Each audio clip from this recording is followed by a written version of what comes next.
Ok, compañeros, vamos a continuar con el video anterior. Vamos a ver ahora las reacciones de biotransformación de los fármacos. Las reacciones que se llevan a cabo en el hígado para degradar a los fármacos y convertirlos en metabolitos inactivos, generalmente, a no ser de que sean profármacos, entonces se convertirán en metabolitos activos. Las reacciones de biotransformación de los fármacos se clasifican en reacciones de fase 1 o de funcionalización y las reacciones de fase 2 o biosintéticas, que también se les llama de conjugación. Vamos a explicar las reacciones de fase 1 o de funcionalización. Como viene en su definición de los apuntes, las reacciones de fase 1 o de funcionalización, de ahí viene su nombre, introducen o exponen un grupo funcional sobre el fármaco y por lo general dan lugar a la pérdida de la actividad farmacológica, aunque se dan casos, en el caso de los profármacos, de retención o de aumento de la actividad, pero dijimos que son en menos del 3 o 4% de los casos que son profármacos. La mayoría de los fármacos son metabolizados en el hígado para dar lugar a metabolitos inactivos, es decir, que han perdido su actividad farmacológica. Bien, las reacciones de fase 1 que se dan por enzimas hepáticas comprenden a las reacciones de oxidación, reducción e hidrólisis. Vamos a explicar aquí en este esquema una reacción de fase 1 o de funcionalización.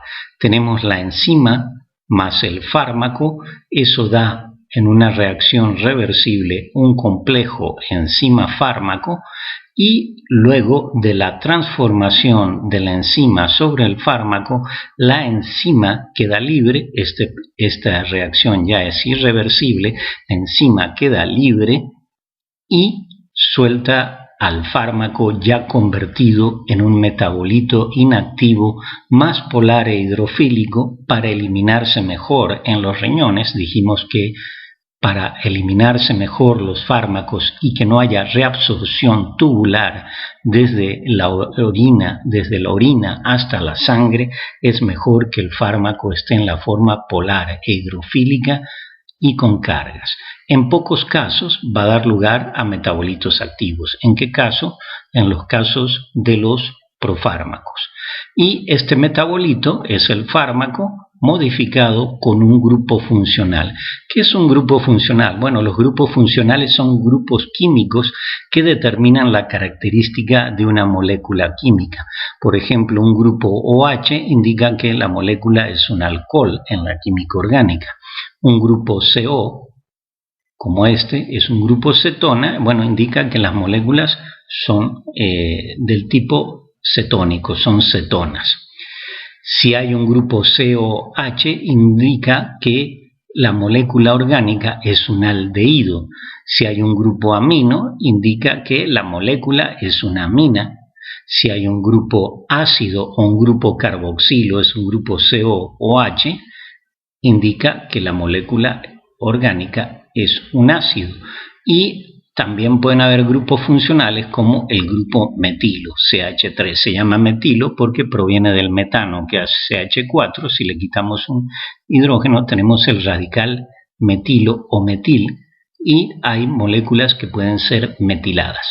Solo eso tiene que hacer la enzima, agregarle al fármaco unos pocos átomos, un grupo funcional, para convertirlo en un metabolito inactivo más polar e hidrofílico que se elimina fácilmente en la orina o en las heces.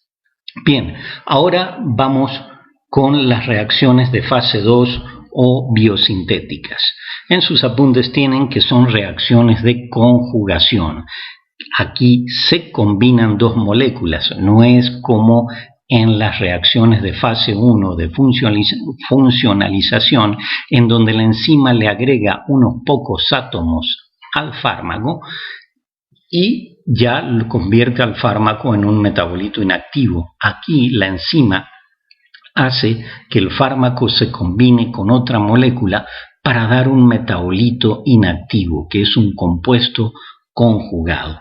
Entonces, son reacciones de conjugación en donde se combinan dos moléculas y estas reacciones conducen a la formación de un enlace covalente entre un grupo funcional que tiene el fármaco con ya sea ácido glucurónico, sulfato, glutatión, aminoácidos o acetatos. Los compuestos conjugados que se forman, que este es el metabolito ya conjugado con la molécula que la enzima le hizo el favor de combinar al fármaco, los compuestos conjugados que se forman en general son muy polares e inactivos y se van a eliminar con facilidad en la orina o en las heces. Como en las heces, bueno, si no se eliminan por la orina, generalmente la mayor proporción de un fármaco se elimina en la orina, vamos a decir un 70, un 75%. El 30 o 25% restante se puede eliminar en las heces, como a través de la bilis hepática, que es secretada al intestino y luego el fármaco es excretado en las heces. Bien. Vamos a ver en qué consiste esta reacción de fase 2 o biosintética. Tenemos la enzima más el fármaco. Los fármacos ya habíamos dicho que son ácidos o bases débiles y en general en sí mismos tienen grupos funcionales de diferentes tipos. Tienen grupos aminos, pueden tener grupos carboxilos, pueden tener grupos metilos y ese grupo funcional del fármaco, gracias a la acción de la enzima, se va a combinar mediante un enlace covalente con una molécula que puede ser ácido glucurónico, sulfato, glutatión, aminoácidos o acetatos. Luego, después de esta fase de fusión, la enzima vuelve a quedar libre en una reacción que ya es irreversible. La enzima queda libre y suelta al fármaco ya convertido en un metabolito, en un compuesto conjugado con alguna de estas moléculas. Y este compuesto conjugado en general es inactivo, es polar y es hidrofílico para ser fácilmente eliminado del organismo. Aunque hemos dicho que hay excepciones, en el caso de los profármacos, que pueden volverse metabolitos activos o bien incluso pueden dar lugar a metabolitos, también en muy pocos casos, a metabolitos con propiedades tóxicas. Bien, vamos a hablar un poco de estas moléculas con las cuales las enzimas hepáticas combinan al fármaco para volverlo un compuesto conjugado más polar, hidrofílico e inactivo. El ácido glucurónico. En el hígado hay enzimas que se llaman glucuroniltransferasas, que lo que hacen es transferirle el ácido glucurónico al fármaco para volverlo un compuesto conjugado inactivo más polar hidrofílico. También en el hígado hay sulfatasas que le agregan grupos sulfatos al fármaco, también para volverlo un compuesto sulfatado más polar hidrofílico. En el hígado tenemos glutatión S-transferasas. ¿Qué es lo que hace las glutatión S-transferasas? Combinar al glutatión con el fármaco para formar un compuesto conjugado también inactivo más polar hidrofílico. El glutatión es un tripéptido muy abundante en el hígado, se sintetiza mayormente en el hígado, pero también en otros tejidos y está compuesto por 3 aminoácidos: glutámico, cisteína y glicina. Y aquí lo importante es el grupo sulfidrilo, el grupo SH de la cisteína, que es el capaz de combinarse con el grupo funcional del fármaco. ¿Para qué sirve el glutatión de manera natural? El glutatión vendría a ser un antioxidante natural que tenemos. Así como hay vitamina E en la cual nosotros la ingerimos y la vitamina E en realidad es L-alfa tocoferol, tiene el DL-alfa tocoferol, tiene muchos dobles enlaces, y esos dobles enlaces tienen muchos electrones para poder donar. Digamos que los dobles enlaces de la vitamina E donan electrones para los radicales libres, como por ejemplo el radical superóxido, que es oxígeno 3 con un punto, o bien el peróxido de hidrógeno, el agua oxigenada, el H2O2, que son radicales libres que lo que hacen es robarle electrones a los dobles enlaces de los ácidos grasos, de los lípidos de nuestras membranas. Y eso tiene que ver con la oxidación, con el estrés que sufren las células y con el envejecimiento celular. Por eso la vitamina E funciona, esos dobles enlaces del DL-alfa tocoferol, como donador de electrones contra esos radicales libres. Funcionan como un escudo diciendo: toma los electrones de aquí, de la vitamina E, y no se los quites a los dobles enlaces de los ácidos grasos, de los lípidos de las membranas.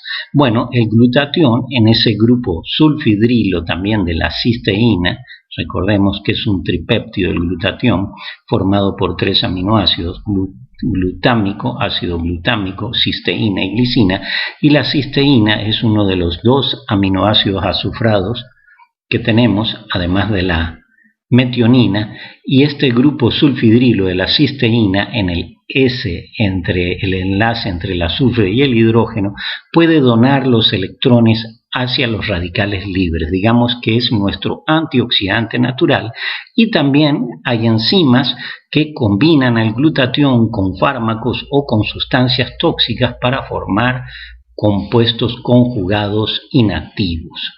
Bueno, espero que les haya quedado claro qué es el glutatión. También en el hígado tenemos aminoaciltransferasas. Aminoaciltransferasas, que son enzimas que combinan, le adicionan al fármaco aminoácidos, principalmente glicina y glutamina, y se forman compuestos conjugados con aminoácidos que son también inactivos más polares hidrofílicos. Y en el hígado también tenemos acetiltransferasas que acetilan a los fármacos, volviéndolos compuestos inactivos más polares hidrofílicos que se excretan con mayor facilidad del organismo gracias a esa polaridad y a esa solubilidad en agua, a esa presencia de cargas. El acetato es simplemente el anión del ácido acético, es el ácido acético que ha perdido un hidrógeno, y hay enzimas que se llaman acetiltransferasas que lo adicionan al fármaco para convertirlo en un metabolito inactivo.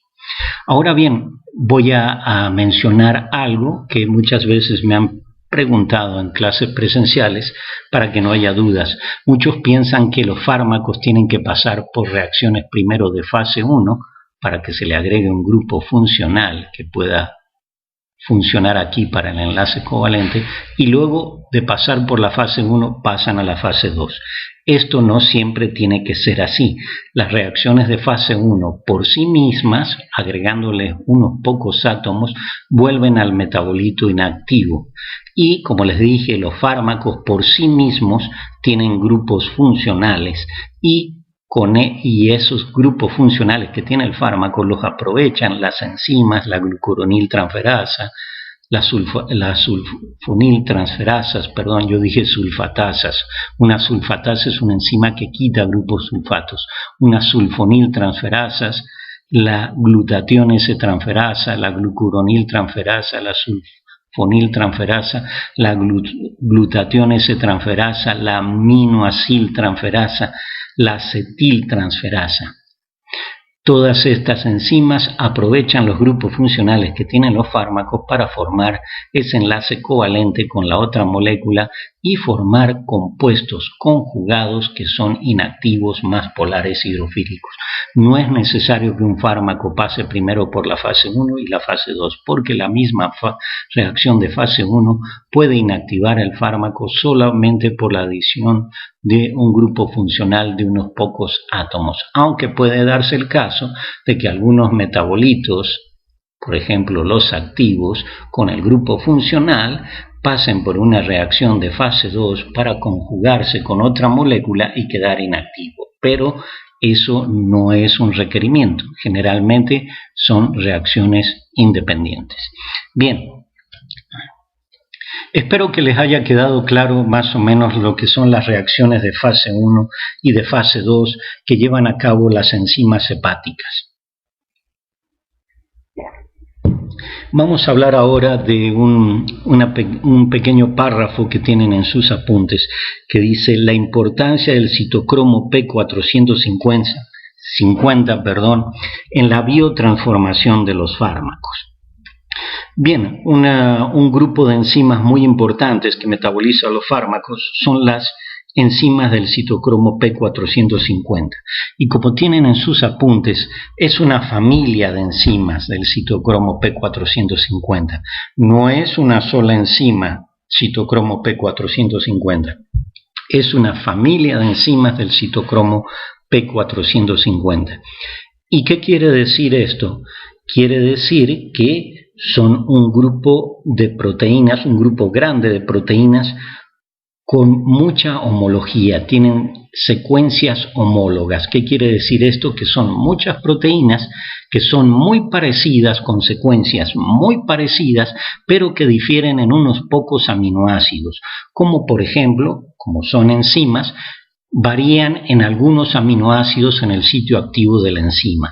Estas variaciones entre una proteína y otra de esta familia les permite tener diferentes afinidades por diversos sustratos. Por eso es una familia de enzimas que tiene la capacidad, ante la diversidad de los sitios activos de estas enzimas parecidas, poder catalizar y metabolizar diferentes sustratos.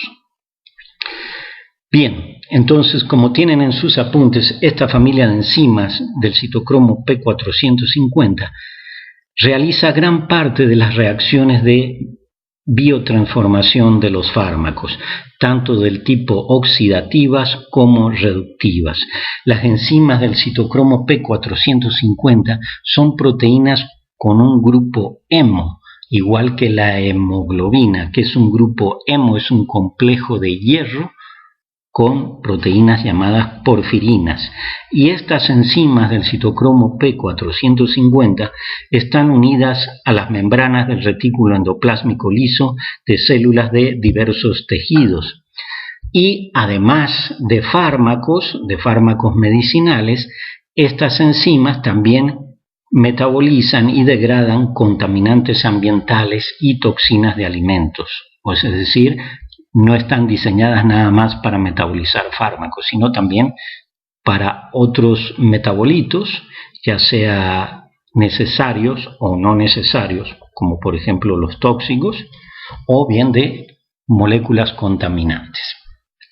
Bien, y vamos a pasar entonces a la siguiente,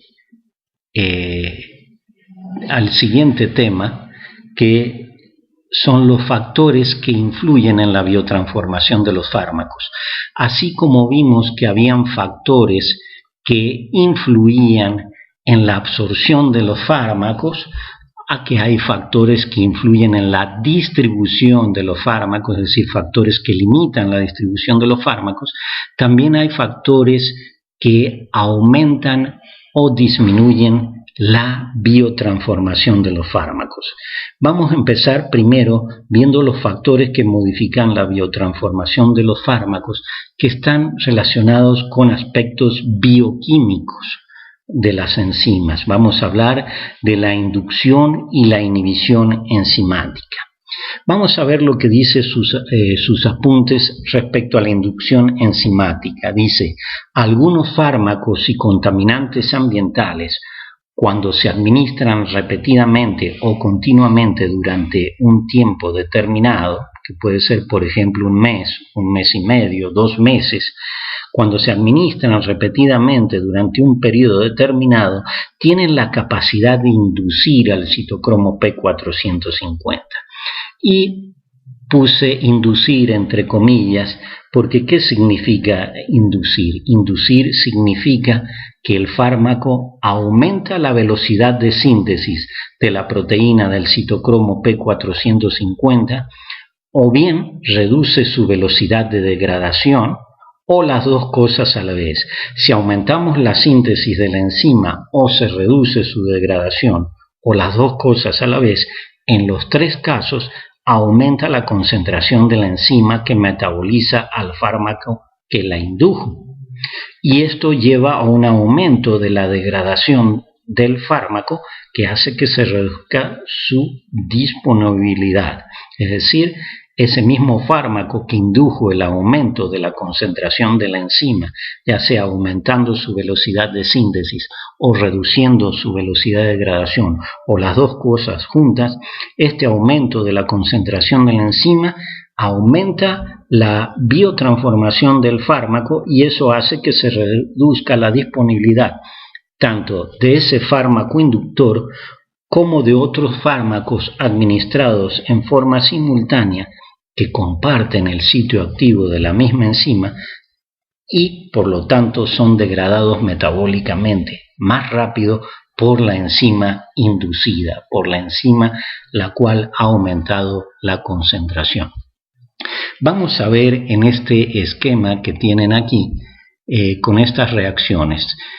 Tenemos la enzima más el fármaco 1, que va a ser luego el fármaco inductor, se forma el complejo enzima fármaco 1 y luego en una reacción que ya no es reversible como esta, la enzima deja libre o bien al fármaco o bien al fármaco lo transforma en un metabolito 1.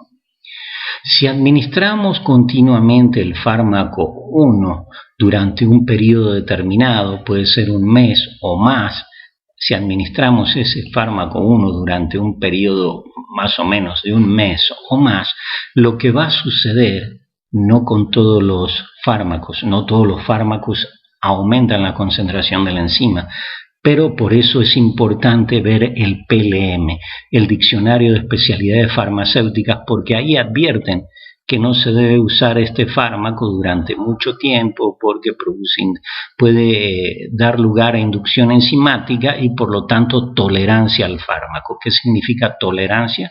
Que la concentración inicial del fármaco que nos daba un efecto determinado, después de un tiempo ya no nos va a dar el mismo efecto esa concentración. Si queremos el mismo efecto que lográbamos después de un mes, tendríamos que aumentar la concentración del fármaco para lograr el mismo efecto inicial. A eso se le llama tolerancia y que hace necesario aumentar la concentración del fármaco para lograr el mismo efecto inicial.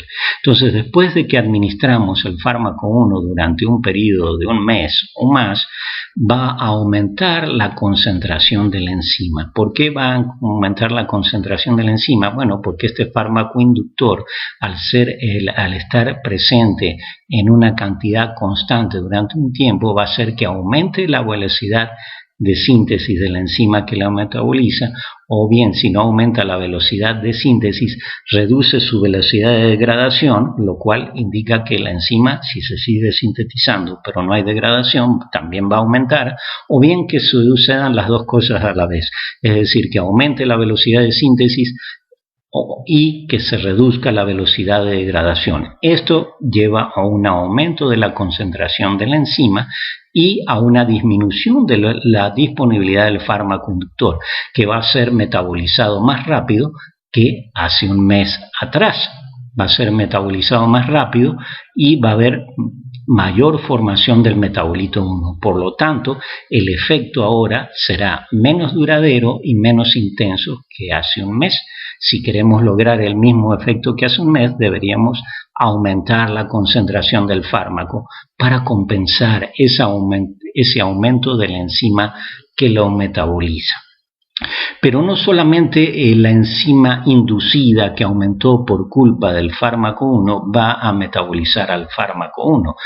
También, si después de un mes empezamos a administrar un fármaco 2, que también es metabolizado por la misma enzima, es decir, comparten el sitio activo de la misma enzima, son metabolizados por exactamente la misma enzima, este fármaco 2, que se empezó a administrar un mes después de administrar el fármaco 1, sin deberla ni temerla, no tuvo la culpa, pero también va a ser metabolizado. ¿Por qué? Porque el fármaco 1 indujo a la misma enzima que se encarga de metabolizarlo y también va a disminuir la disponibilidad tanto del fármaco inductor como de otros fármacos que se administran simultáneamente y que son metabolizados por la misma enzima inducida.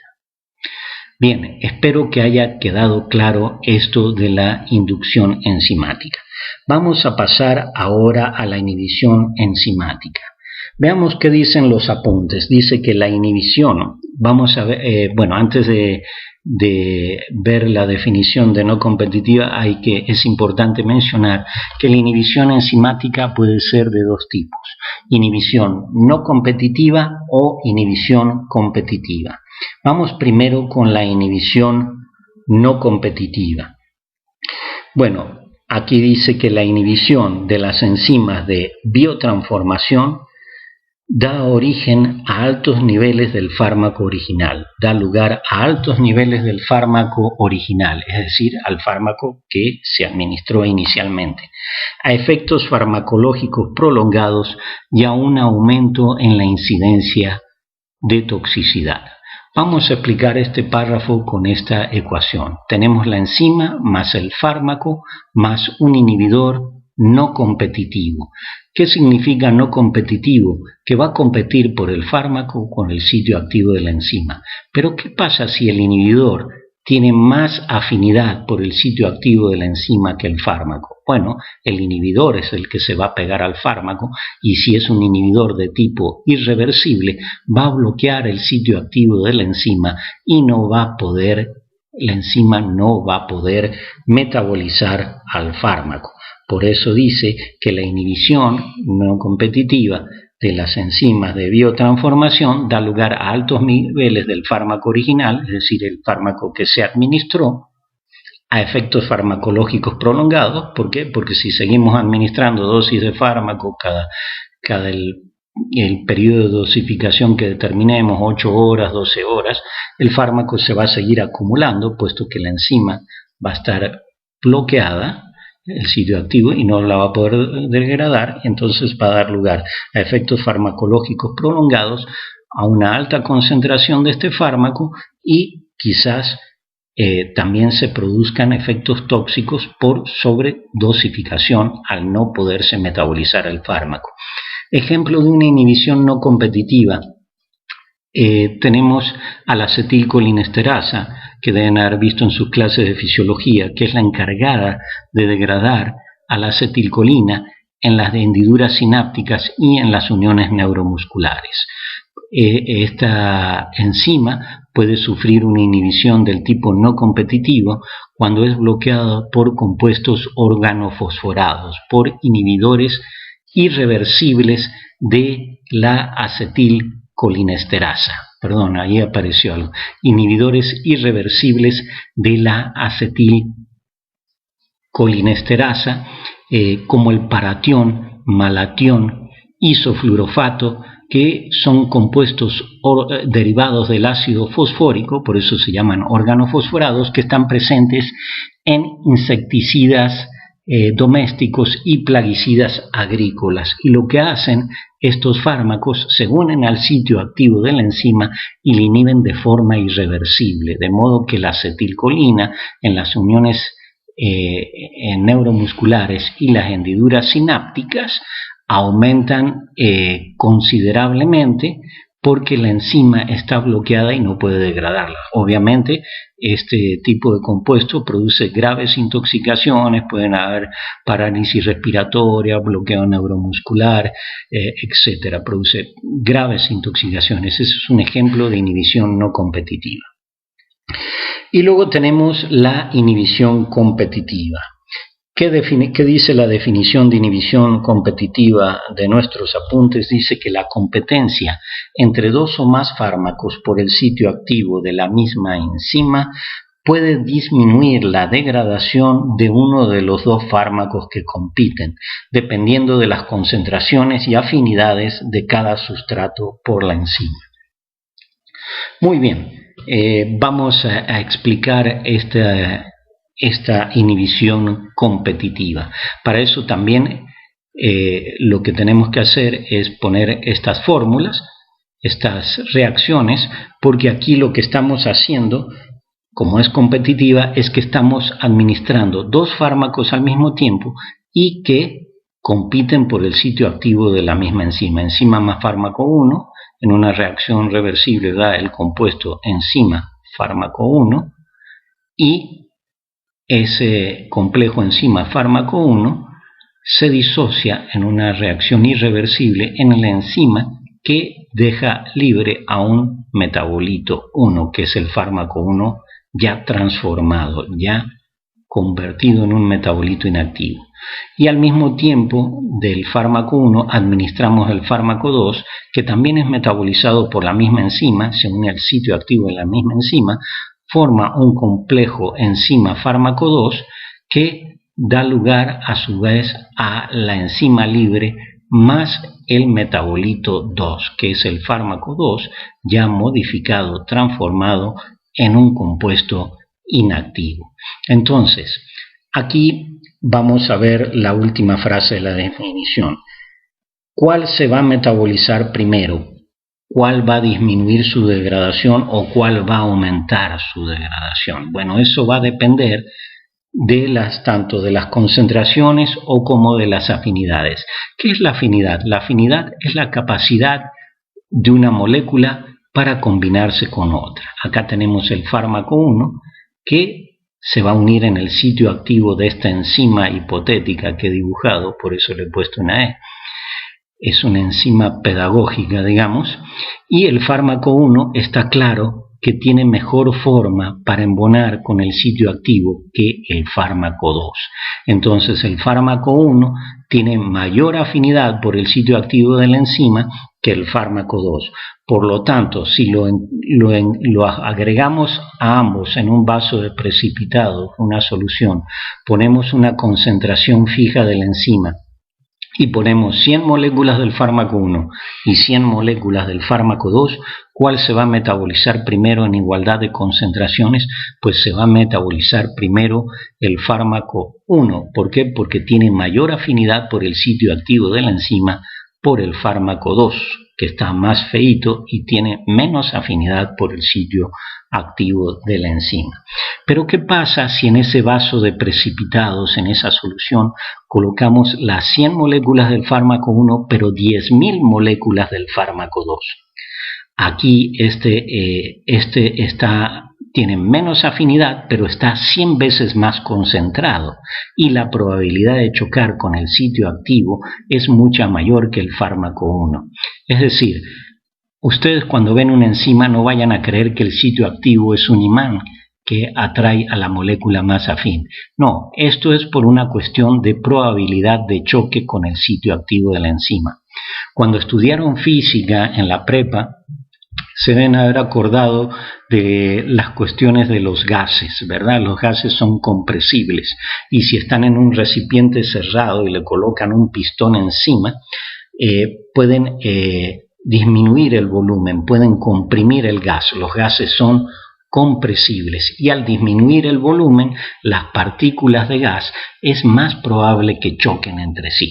Bueno, aquí tenemos un vaso de precipitados con enzimas fármaco 1 y fármaco 2. Los líquidos no son compresibles, pero esa disminución de volumen lo podemos simular aquí aumentando la concentración de uno de los dos fármacos. Si aumentamos mucho la concentración del fármaco 2 en relación del fármaco 1, por más que el fármaco 1 tenga más afinidad, la probabilidad de que el fármaco 2 choque con el sitio activo para ser biotransformado en metabolito 2 es mucho más probable que choque el fármaco 1 aunque tengan más afinidad.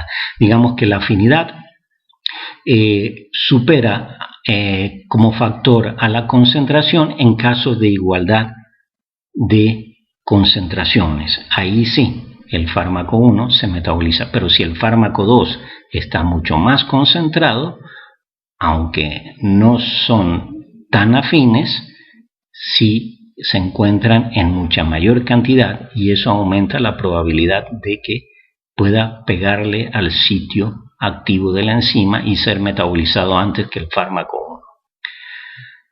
Ahora bien, si al revés ponemos 10.000 moléculas del fármaco 1 y 100 moléculas del fármaco 2, pues el fármaco 2 puede estar mucho tiempo en el organismo esperando turno para ser metabolizado. ¿Por qué? Porque tiene menos afinidad y está 100 veces menos concentrado. Ahí el fármaco 1, además de tener mayor afinidad, está mucho más concentrado y el fármaco 2 va a tener que esperar muchísimo tiempo. ¿Por qué? Porque se encuentra en mucha menor concentración y además tiene menos afinidad que el fármaco 1. Entonces, como espero que hayan entendido esto, compañeros, como conclusión tienen ahí debajo de las fórmulas, de las reacciones, tienen que esta es una inhibición de tipo competitivo que conduce al aumento de la concentración de uno de los dos fármacos que compiten. Y luego hay una pregunta: ¿cuál de los dos va a aumentar o se va a mantener elevada su concentración? Bueno, se va a mantener elevada su concentración el menos afín o el que esté en menor concentración. ¿Por qué? Porque va a tener que esperar turno por el sitio activo de la enzima hasta que esta enzima se desocupe y termine de metabolizar al fármaco más afín o al fármaco más concentrado. Y eso es todo por ahora, compañeros. Nos vemos en el próximo video.